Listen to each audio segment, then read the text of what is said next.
Sa bawat dekada ay may iba't ibang uri ng musika na talagang tinangkilik ng sobra. Isa na nga dito ay ang genre ng rock and roll.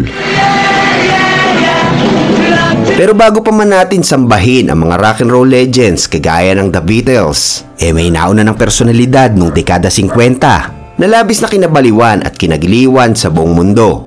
Yan ay walang iba kundi si Elvis Presley. Ang tinaguriang King of Rock and Roll.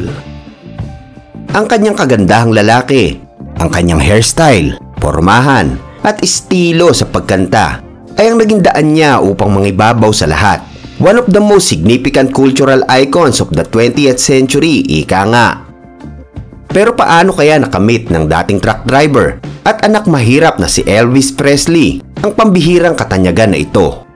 Ano ang nangyari sa kanyang karera? Ano ang dahilan kung bakit siya pumanaw sa edad na 42 lamang? May katotohanan ba na nilason siya ng isang magandang dilag na kanyang kinahumalingan? Pwes, yan ang ating pag-uusapan. Halika at simulan na natin.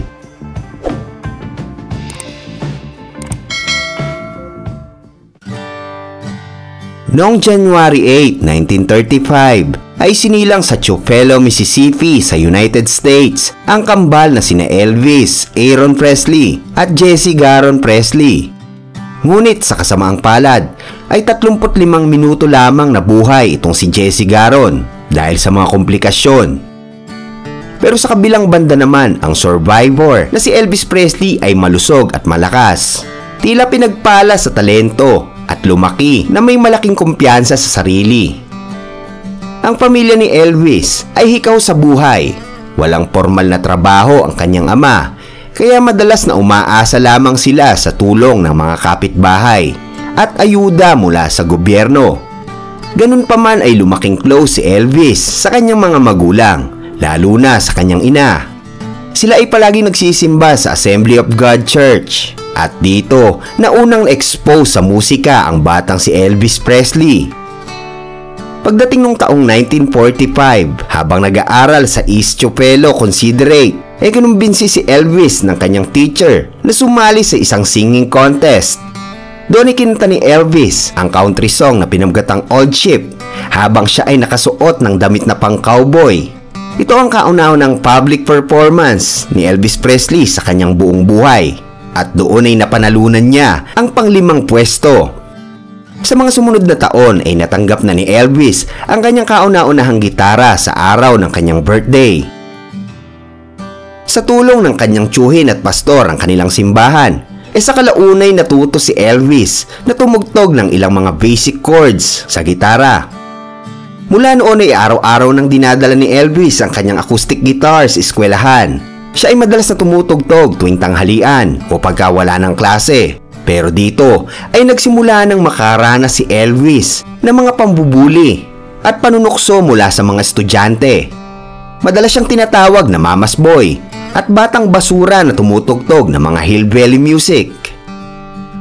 Subalit pagdating nung high school ay nakareceive lamang ng mababang punto si Elvis mula sa kanyang music teacher sapagkat ayon sa kanyang guro ay wala daw itong natural na talento, lalo na sa pagkanta. Noong kasi mga oras na yon ay masyado raw na nakarely si Elvis sa kanyang gitara at wala masyadong tiwala sa kanyang pagkanta. At isa pa ay nahihiya ito sa tuwing umaawit, kaya naman hindi lumalabas ang kanyang tinataglay na talento. Noong 1953 na makatapos siya ng high school ay doon na niya pinasok ang pagiging truck driver. Nagtrabaho ito sa kumpanyang Ground Electric. Noong mga panahon na ito ay usong-uso pa para sa mga truck driver ang hairstyle na tinatawag na slick back hairdo. At habang nagmamaneho ito ay unti-unti na siyang nakagawa ng mga kanta at tula.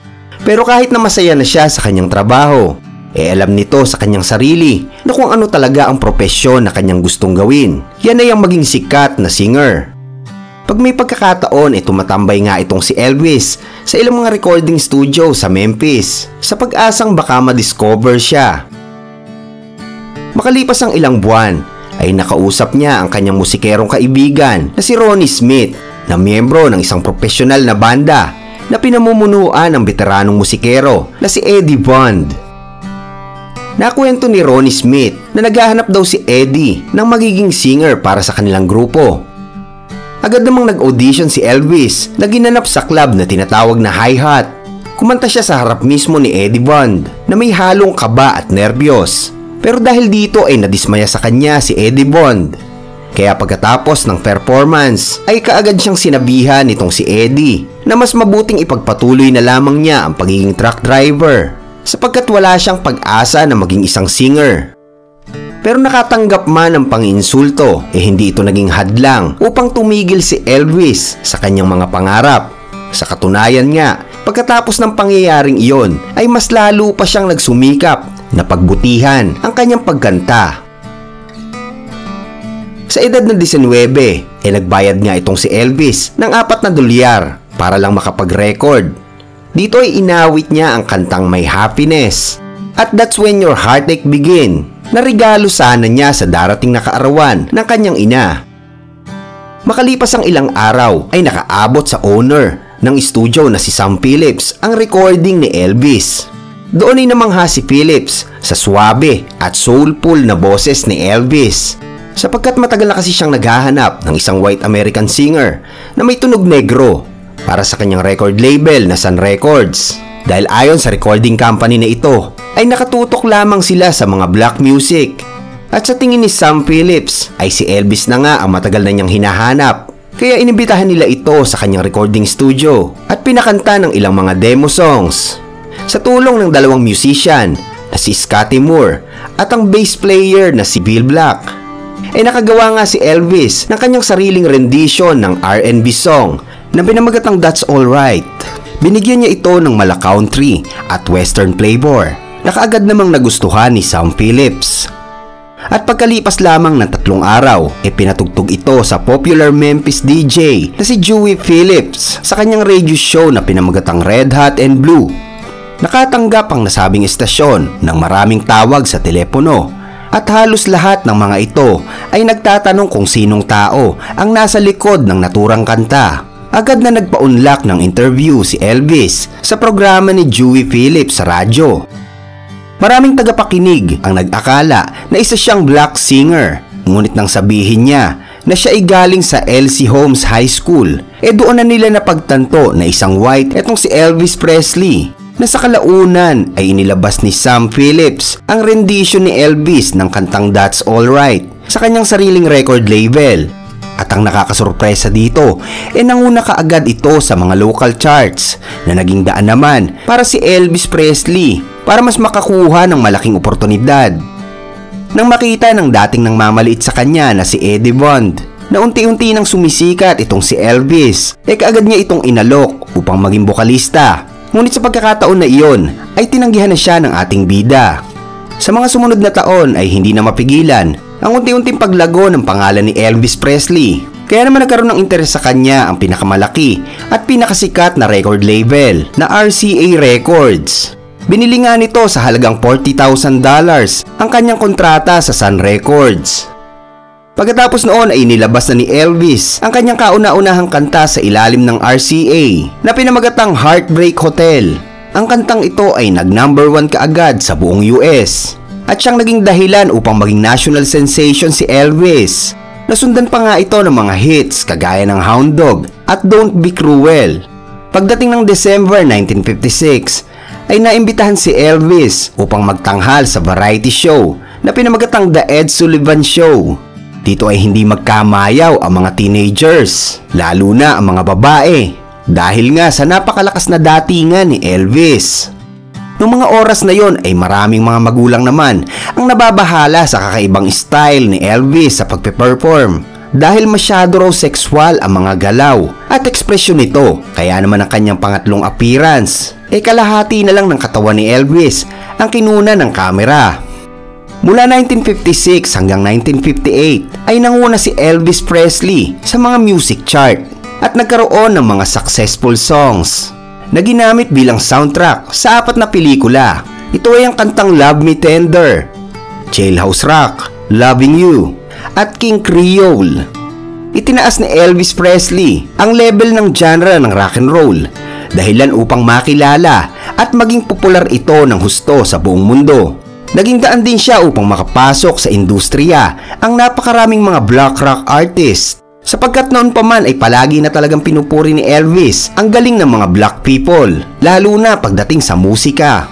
Ayon pa sa kanya, marami raw tao ang nagsasabing inimbento niya ang rock and roll, pero ang katotohanan ay nag-i-exist na talaga ito bago pa man siya isilang. Wala raw sino man ang makakapantay sa mga black people pagdating sa musikang rock and roll.